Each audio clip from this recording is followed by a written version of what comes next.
to you. You.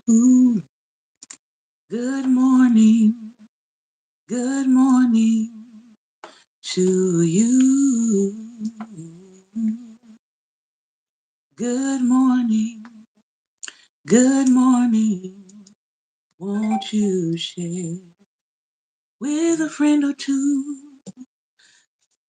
Good morning. Good morning to you. And many more. Good morning, good morning, good morning, and welcome to Daring Dialogues. I'm your host today, Shante Charles. It is season 17, episode 2. I want to thank you for your time and your attention today. We have moved our inspiration to Tuesdays now. So this will be Teachable Tuesday Inspirations. And today, I think we have a good one.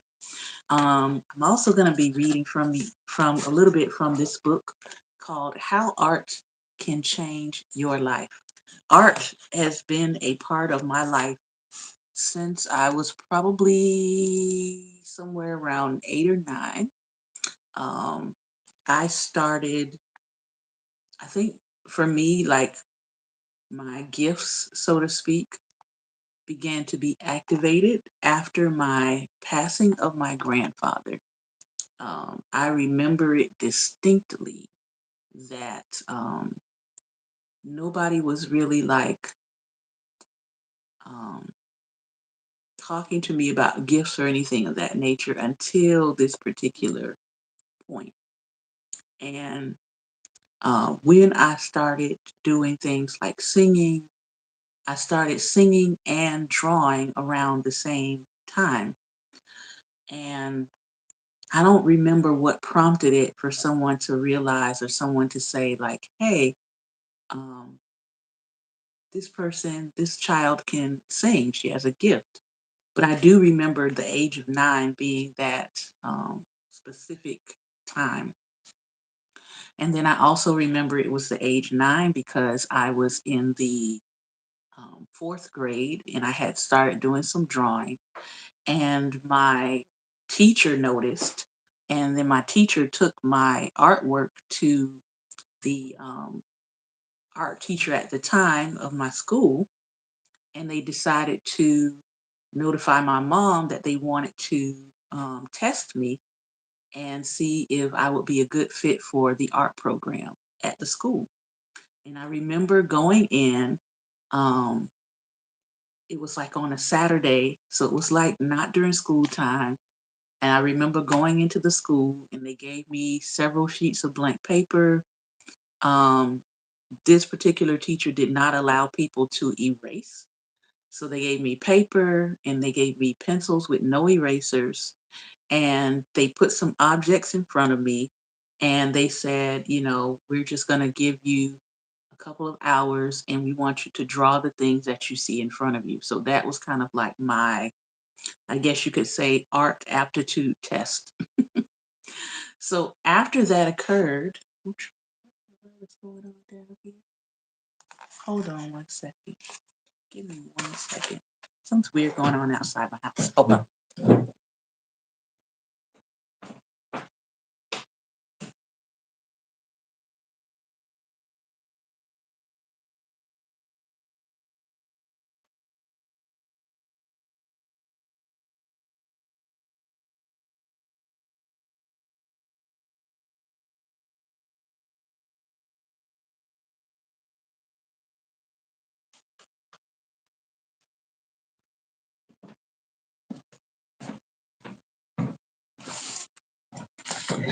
Okay.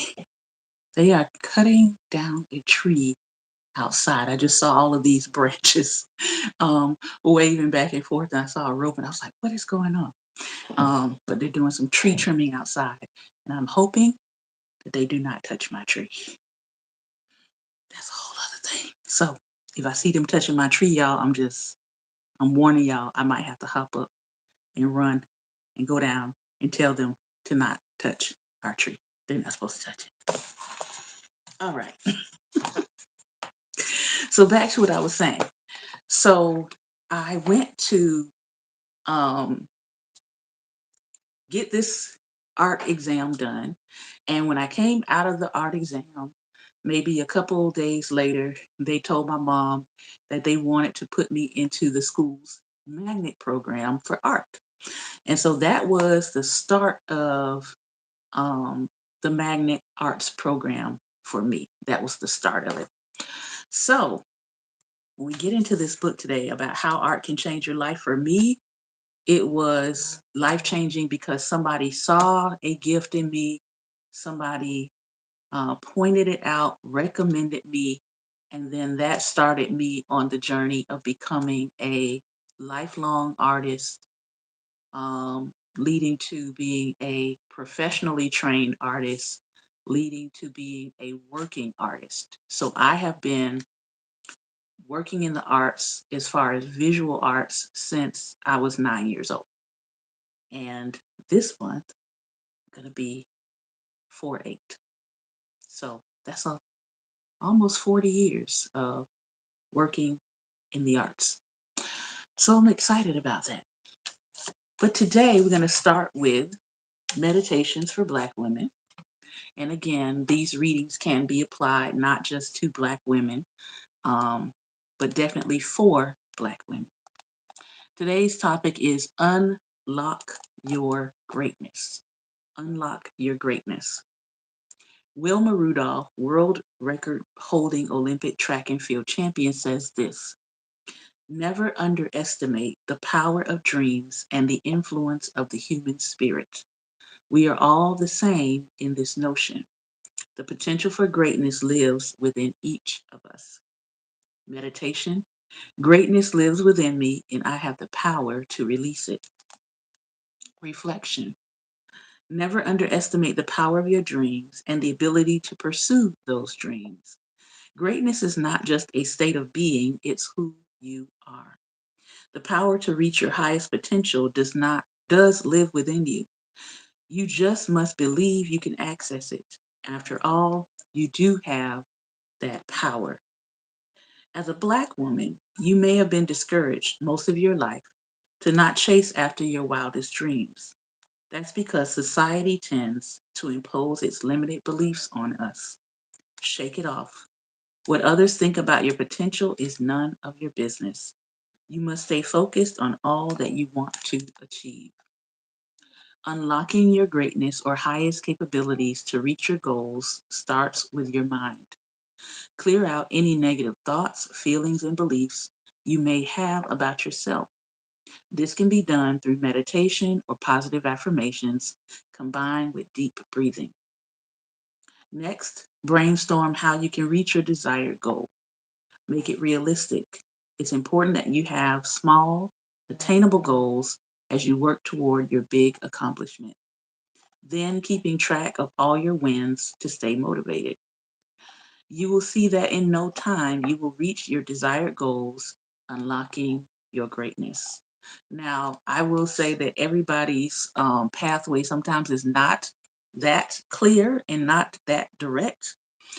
We sort of talked about that a little bit on yesterday, about sometimes you are dropped into a pit, or sometimes you're in the valley and you can't see um, except for the first few close steps in front of you. But what I have been encouraged in is to keep taking those steps, keep taking those small steps towards your goal. And don't let anybody make you feel like your goal is insignificant, or your goal is not for you. Um, I know growing up, I'm very thankful that I had lots of people in my corner supporting me to be an artist. But I also had voices of people saying, oh, that's for white people. I've had people say that. Being a working artist, being a full-time artist, that's for white people.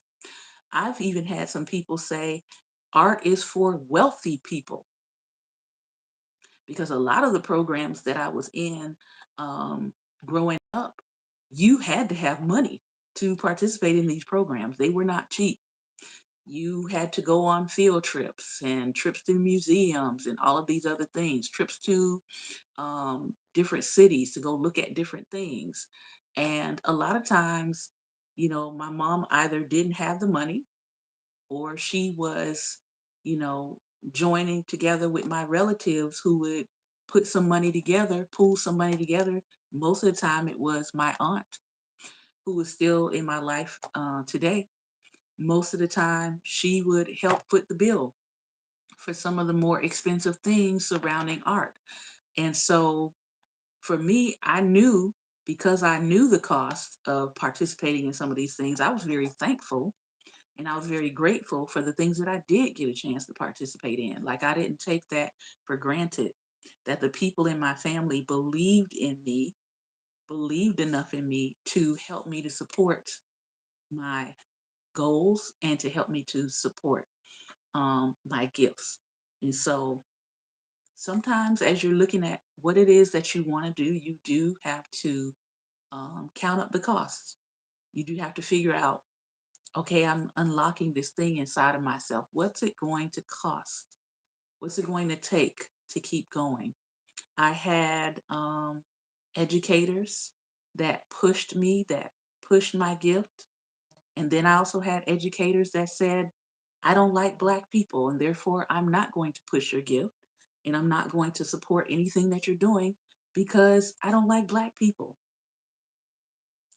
So, it had I just stayed with the negative or just focused on the negative, I wouldn't have kept going, right? I would not hold a professional degree in the arts. I would not be teaching and training both adults and young people in the arts right now if I had just listened to the people who said, you can't do it, it costs too much. If I had listened to those negative voices, I wouldn't have kept going. So, my encouragement to you today is tune out the negative voices because they're going to come. Focus in and hone in on the positive voices.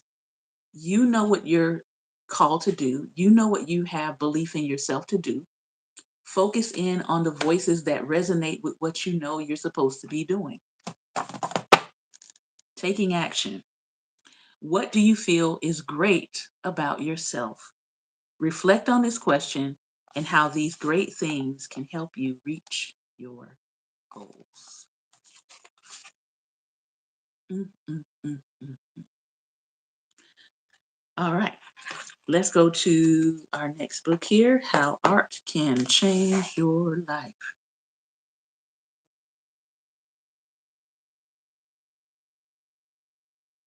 All right.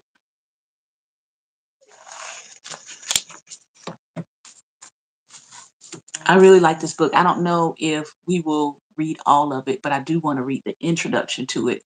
It has lots of visual art pieces in here. Many of them I actually teach. So I'm going to show you this first one. Most of you probably know this piece.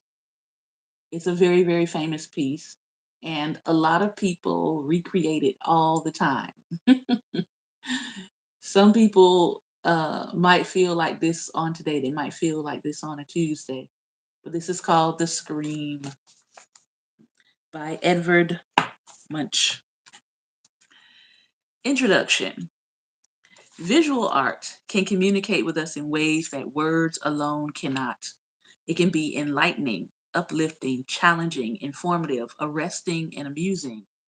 It can offer insight, share memories, suggest new ideas, and work therapeutically, helping with emotional, behavioral, and mental health problems. Its effects are such that visits to museums and galleries have been prescribed by doctors for conditions including stress, burnout, and loneliness, as well as to alleviate the symptoms of physical illnesses like dementia, in a practice known as social prescribing. Every year, museums and galleries attract a wide range of visitors for a multitude of reasons, reaffirming that art is an essential part of society. Art is an essential part of society. Art that's not being tampered with is an essential part of society. Art that's not being muted and censored is also an essential part of society.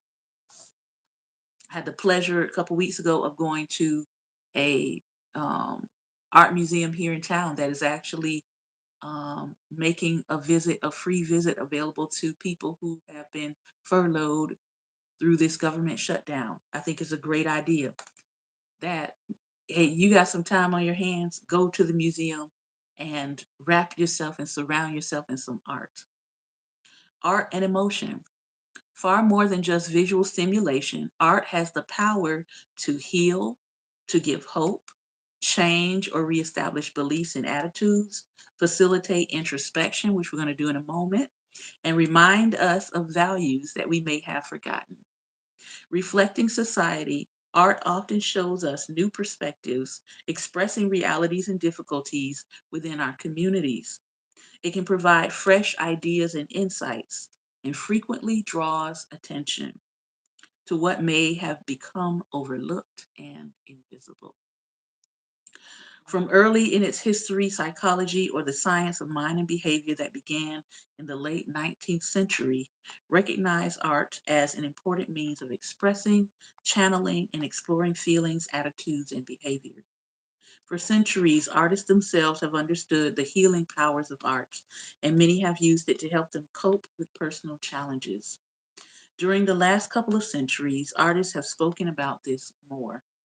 For instance, Edward Munch wrote, "For as long as I can remember, I have suffered from a deep feeling of anxiety, which I've tried to express in my art." Do you think he did a good job? I think he did. Oh my goodness, this piece screams anxiety. Now, we don't know. You see the two figures walking in the back here.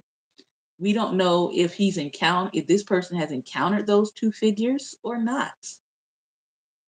But the look on his face lets us know something triggering has happened.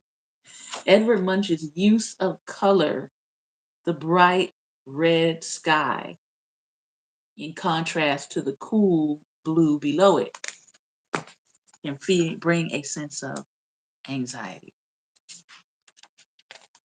Georgia O'Keeffe mused, "I found I could say things with color and shapes that I couldn't say any other way. Things I had no words for." Louise Nevelson explained, "All of a sudden, I saw a crack of light. Then I saw forms in the light, and I recognized that there was no darkness, that in the darkness there always be light." And Tracy Emin has reflected, "It's only art that has carried me through, giving me faith in my own existence. It is a short step to considering that art might be used to help its viewers too." Powerful effects, and this is our second to last section here. Powerful effects. An experiment conducted by the British neuroscientist Professor Samir Zeki, who has studied how the brain processes features such as color and movement, reveal what happens when we look at art. Scans measured the brains of individuals while they were shown paintings by artists, including John Constable, Jean-Auguste Dominique Ingres, Hieronymus Bosch, Claude Monet, Rembrandt, Da Vinci, and Paul Cézanne. Professor Zeki said, "When you look at art, there's a strong activity in that part of the brain related to pleasure. The reaction was immediate. The blood flow increased for a beautiful painting, just as it increases when you look at someone you love. We didn't realize until we did these studies just how powerful an effect art has on the brain." The study found that looking at art can help to lower the body's concentration of stress hormone cortisol and increase levels of pleasure hormone dopamine. Another study in 2016 showed that looking at images of nature, particularly landscapes and seascapes, can lower stress and help to prevent chronic stress and stress-related diseases. Researchers led by Rijks University Medical Center in Amsterdam recruited 46 participants in an experiment designed to see how looking at images containing nature could settle the nerves. These are just two of many studies that prove how much art can work as therapy. Art can help us in myriad ways. By understanding a little of an artist's intentions or processes and spending even a short time examining aspects of particular works of art, we can learn to deal better with our emotions, adopt new viewpoints, and learn to approach and cope with certain situations and convictions more positively. Even unsettling art can provoke alternative ways of thinking and enable us to manage our emotions in different ways. Artists have been conveying ideas, feelings, dreams, stories, experiences, observances, and aspirations for thousands of years. And this book will help us to read them differently and to reconsider and understand how to handle our own feelings. More than 70 artists and their artworks are considered in this book, including Artemisia Gentileschi, Yinka Shonibare, Francisco de Goya, Claude Monet, Frida Kahlo, Gustave Klimt, Caravaggio, Vincent van Gogh, Elizabeth Catlett, Andy Warhol, and Henri Matisse. Their work and ideas are as individual as we all are. And this is another of the many positives about using art in this way. While emotions may be universal, our interpretations and reactions are individual. Feel free to be guided by the ideas in this book and discover how you can interact with art in many fresh and marvelous ways. Here's another famous piece. This is actually a detail of the painting called The Japanese Footbridge by Claude Monet. Claude Monet is one of the painters that we consider a master at the play of light, the play of color, and using a technique that is called plein air, or basically painting outside or painting outdoors. Yeah. That's the cool thing with art. Um, Sometimes when you look at a piece, like they said, you just start reflecting on it, you can almost find yourself going into the piece. This was a piece that I did over the weekend. I'm going to show it to you. And if you want to participate in this exercise, you can. Um, but I'm going to show you the piece, and I want you to type, if you can, what is the first thing that comes to your mind? What do you feel when you look at this piece? Okay? One, two, three, and.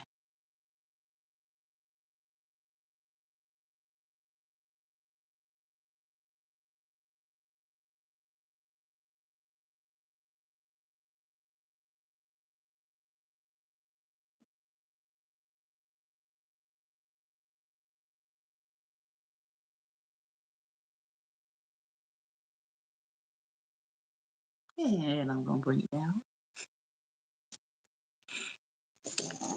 So, one of the ways that we can express ourselves through art, and maybe we don't have a lot of time, I like to use small canvases because they help me, number one, to sort of keep track of my time.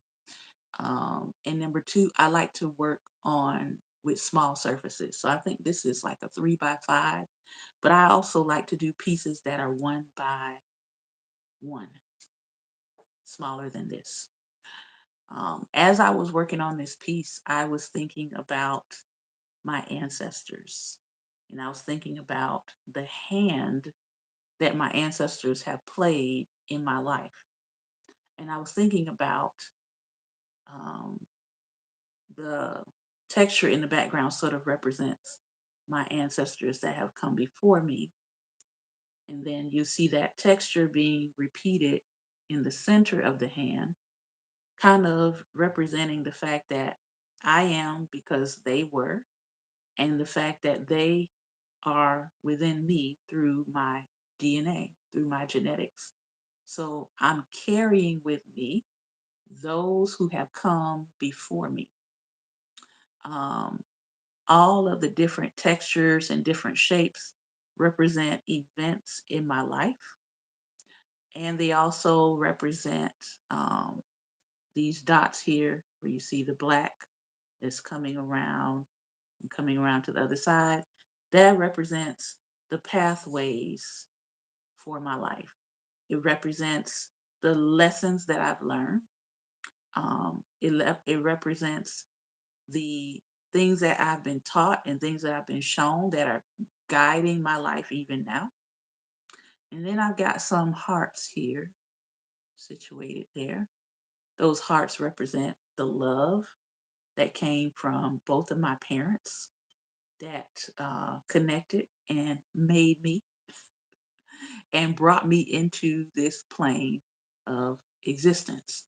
And so it seems like, right, a very simple piece, but you can add meaning and representation and detail into your work. You don't have to do it. I chose to do mine with lines and shapes and texture, but you don't have to do it that way. Some people express their emotions solely and completely through color. Um, they don't use lines at all. It's just color. So be thinking about that. How are you going to take some time this week to express yourself? Maybe it's not visual art that you're expressing yourself through. Maybe it's music. I play by ear. So sometimes I get over here on my keyboard and I tinker on the keys and I come up with some music and then I will play it for a little bit. And then if I find a harmony or some lyrics come to my mind, I'll start singing those lyrics. And then sometimes I'll record it and sometimes I don't.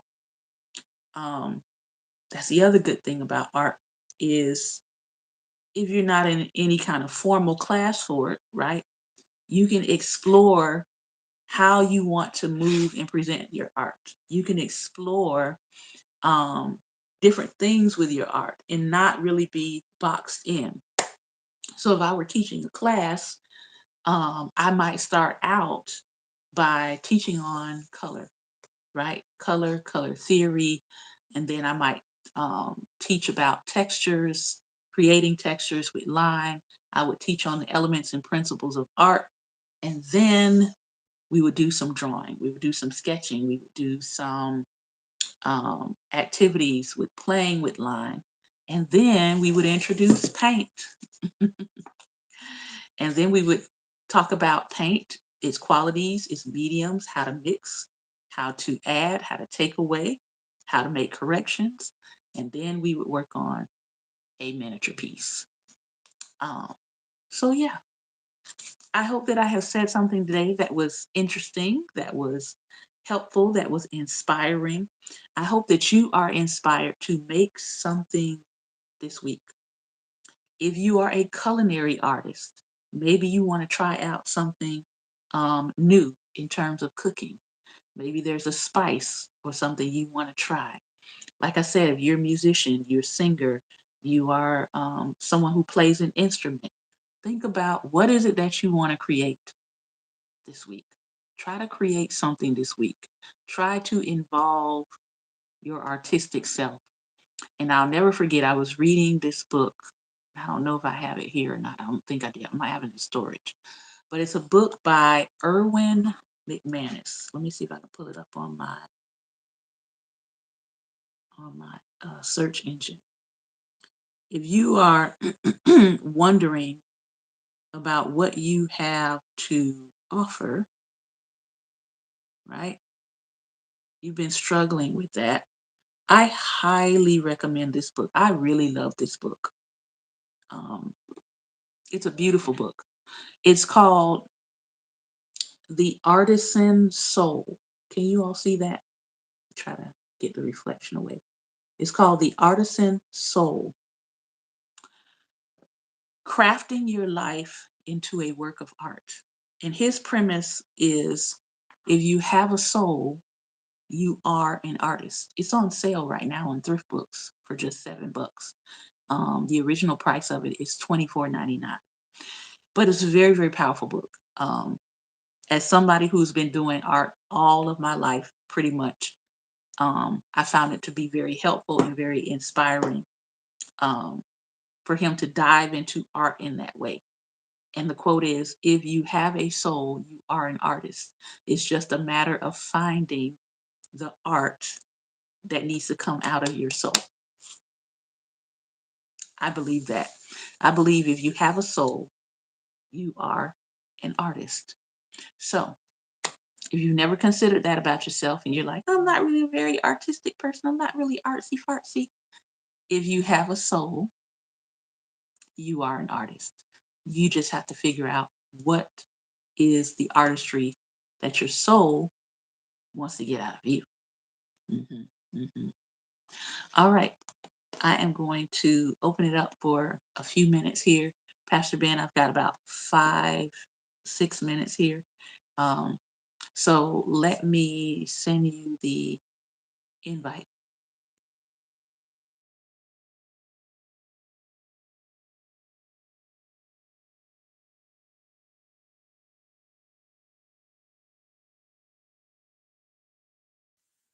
All right.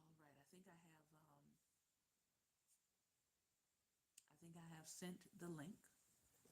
Oh, and now it's letting me see comments. I didn't see anybody's comments until just now. That's so weird.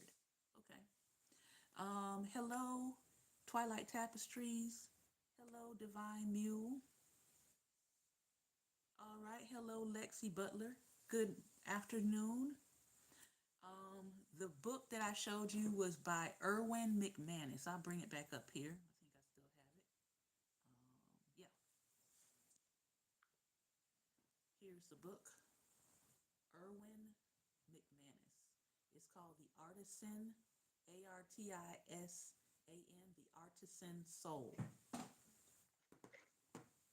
Very powerful book. Um, I love your opening music and poetry. Oh, thank you.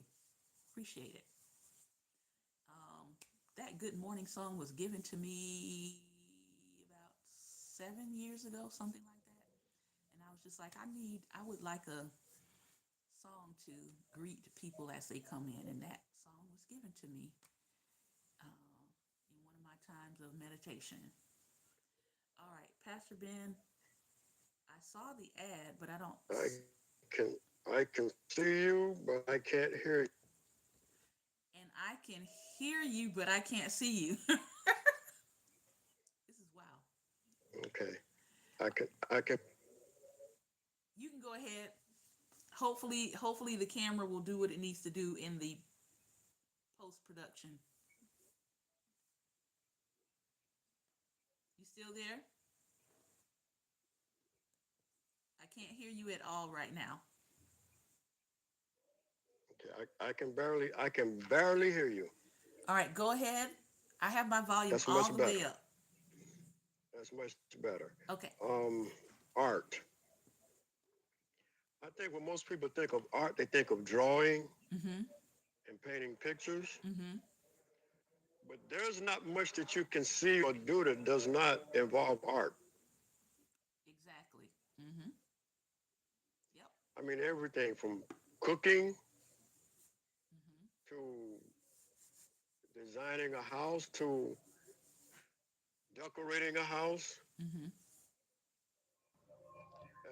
singing, music. Mm-hmm.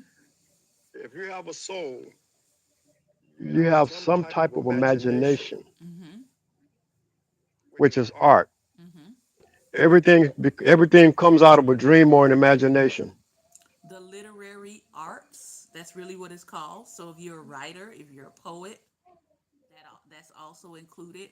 The culinary arts, it is an art to cooking. It really is.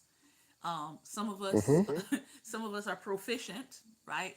But then there are some of us who have a real gift for it, a gift for the cooking, the seasoning, the presentation. And I say this when I go get coffee to the baristas that are in there. I tell them, I said, I can taste the flavor of what you serve me. Some of us are very sensitive when it comes to taste. I think that's one of the clairs, right?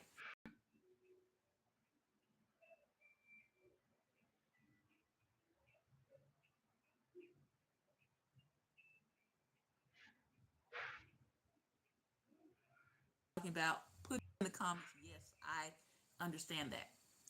There are certain things when people serve it to me, I can actually taste the love that they put into it, the care that they put into it. On the same token, there's people that have served me, and they have served me, and I can taste their resentment in what they served me. And I've had to come back and I've had to say to people, I'm gonna need you to make this like, or I'm gonna need you to get somebody else to make this for me. And I know people might think that that's weird, but when it happens, I have just learned for myself that if I ingest something that has bad intentions, it makes me sick. I don't know if anybody else has experienced that, but when somebody serves me in their with ill intent with food, it's like my body has an immediate reaction to it, and I upchuck.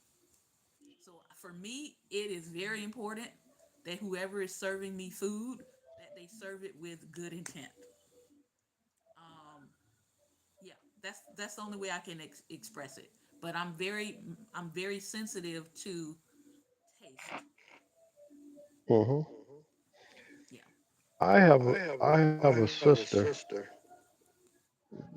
that cooks. Well, all of them cook, but this particular one, I can tell when she cooked while she was listening to music or whether she just cooked. Mm-hmm. Because there's a difference. She's a great cook, but Mm-hmm. there's something extra There's a little when she oomph listens to to it. music. And I think that might be where the phrase or the saying comes from. Somebody said, some cultures say you put your hand in it or you put your pinky in it, but African Americans we say you put your foot in it, right? Or you put your elbow in it. Hmm. I think that's kind of where that phrase Hmm. comes from. Like you can taste the oomph that people add to whatever it is they're making. Um, and I have seen the same thing happen when I go in and get my coffee made. Like I can taste the care, the intention, the person's thoughts towards making that thing. And when a person, and Hmm. that's one of the reasons why, like, when I do go get coffee, I pay attention to who the barista is that's making my coffee, and I pay attention to their expression. Are they rushing? Are they just like running around like, oh my God, I gotta do this, I gotta do this, I gotta get that, gotta get all of that, all of their nervous energy is going right into what they make you. Hmm. And you can taste it. And so, you know, if I see that happening, I will sort of say something to the barista, to kind of like get them to calm down a little bit, and just say, hey, take your time. You don't have to rush. You know, I'm not the customer that's going to be like, I need my drink now, you know. Hmm. So I try to mitigate some of that when I see it happening because I know it's going to go right into my drink and I'm not going to be able to drink it. I'm just not. And the times, like I said, the times when I have ignored that and went ahead and digested something anyway, it all came right back up. And so I've learned um, to pay attention to that, to be more mindful of that. Hmm. Final thoughts. As you said earlier, find out what your artistic gift is and nurture it. See, I took art classes in high school. I loved a lot of things about it, Mm-hmm. but I ended up in construction, which is art. Mm-hmm. It helped me to understand what a customer is asking. I actually see what they want when they're saying it. Mm-hmm. So I can give them what they want and sometimes go above what they want. It goes beyond what they actually wanted and it pops out more than what they thought, what they wanted. Mm-hmm. So all that has to do with art. Yeah. One thing that my clients have told me when it comes to editing and book publishing, um, I've had to, I guess, receive or accept that this is a part of my gift when it comes to that. But the refrain that I keep hearing, and that's the other thing, the people around you who see something in you, you'll start hearing the same refrain from the people around you that is really going to give you some insight into what your gifting is sometimes. And for me, when it comes to editing and publishing, I've often heard, you helped me find my voice. You've helped me to recover my passion. And then I've also heard, you have a knack for bringing the voice out of me. So those are the three things. So when people say, well, what's different about the way that you edit or the way that you walk people through the publishing process, I tend to go back to those phrases because those are the phrases that I often hear.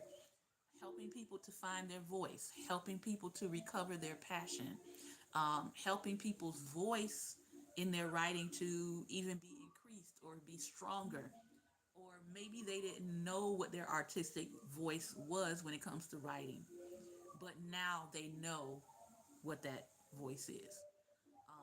And so I think that's powerful. I want to end on this here. Let me see.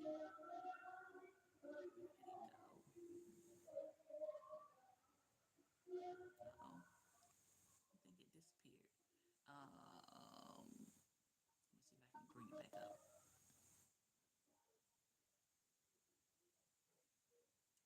Finding your artistic voice. How do I start? To find your artistic voice, experiment with different mediums and subjects. Reflect on your own personal interests and experiences, and consistently practice your craft. So for me, I'm not drawing every day per se, but I am writing something every day. I am doodling. I am using sticky tabs.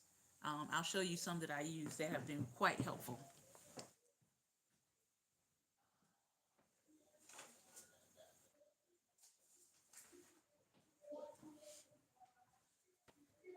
So I'm a list person, but I'm also like if I have a thought, because I'm neurodivergent, if I have a thought, I want to capture that thought before it completely leaves my mind and I don't get it again. And by the way, Prince and Michael Jackson used to have this same issue. So what I've learned to do is I've learned to carry some sticky tabs with me or a little simple notepad so that when I'm having a thought or something comes to my mind, I can write it down. Now, if I'm driving, I will turn on my video option and I will video myself either saying the thought or singing the thought, and that way I can go back to it later. But I do like to have a method by which I can capture whatever the creative thing is that's coming through so that I don't lose that idea. But I like Knock Knock. If you're not familiar with Knock Knock, Knock Knock LLC, they are a stationery company, but a lot of stores carry Knock Knock items. I think Hallmark carries them, Paper Source, Barnes and Nobles. I'm not sure who else, but I know those three do. But if I have some, as we like to say, some hot takes on some subject matter, I got my hot list down here, and I can just jot down, what my thoughts are. If it's, a quote that comes to mind, I love to capture quotes, original quotes that come out of my mind. Yes, I love quotes in and of themselves. I have tons of quote books, but when something is downloaded to you, you want to catch that thing fresh. So I use sticky tabs to do that. And if you were to come in my house now, you'll see my counter has a whole bunch of sticky tabs with original quotes. And then at the end of the week, I can go back and I can look at my sticky tabs. I can sort through what quotes do I want to share with the public, what quotes are really just for myself. I'll put them in my journal. And so that's another way that you can start thinking about, how can I capture my thoughts? How can I capture my ideas? Maybe I don't have time to sit with every single thing right now, but I still want to capture that creative juice or that creative flow.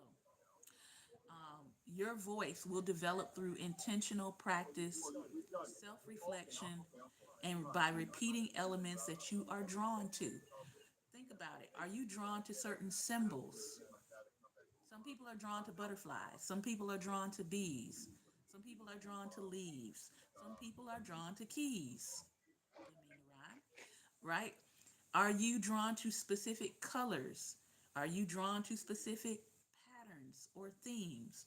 A lot of my works, I have the hand inside of my artwork as a theme.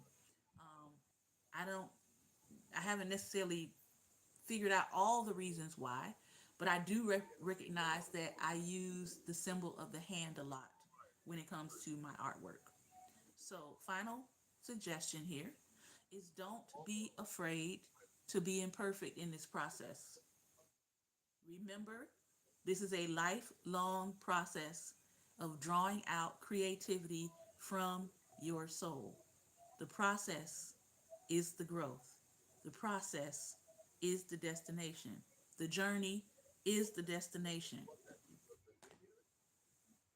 All right. Final thoughts, Ben. And we closing, as we say. But, We closing for yeah, real, okay? We closing for real. that's that's what, that's what preachers do.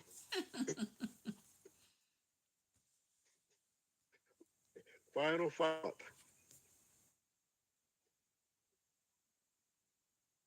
You powerful, you know, You know, and it's and like when it's you do like something when you do something that encourages a that person or encourages a pushes a person person or pushes a in the person direction that they in the need to direction go that they in need to just by go in saying just by words, saying words, that's art. Yes, that too is Words are art. art. Using your Lying, words. lying is an art. What did you say? I didn't hear the An last. art. I didn't hear the last part. You said something is an art. Lying. lying. You know. Yeah, unfortunately, and some people are very good at it. Very good. Very good. They're very good at stretching the truth and painting a picture that doesn't exist. Mhm. So, let's make sure that we're using the arts that benefit society and ourselves. I'll put it that way. Thank you again. This has been another episode of Daring Dialogues, and I've been your host today, Shante Charles. I want to thank you for your time and your attention. Remember, light is the most daring opposition to evil. So go out and be light. We'll see you back here tomorrow as the Creator wills. If the world doesn't come crashing down around us, we'll see you back here tomorrow at 11 a.m. Eastern Standard Time. And we'll be talking about relationships and boundaries. Remember, every single day we are reading from different books. Okay? So, tomorrow, if you're with us for the first time, tomorrow we're going to introduce you to two more books. All right? Take care, be well, and most importantly, be light. Thank you so much.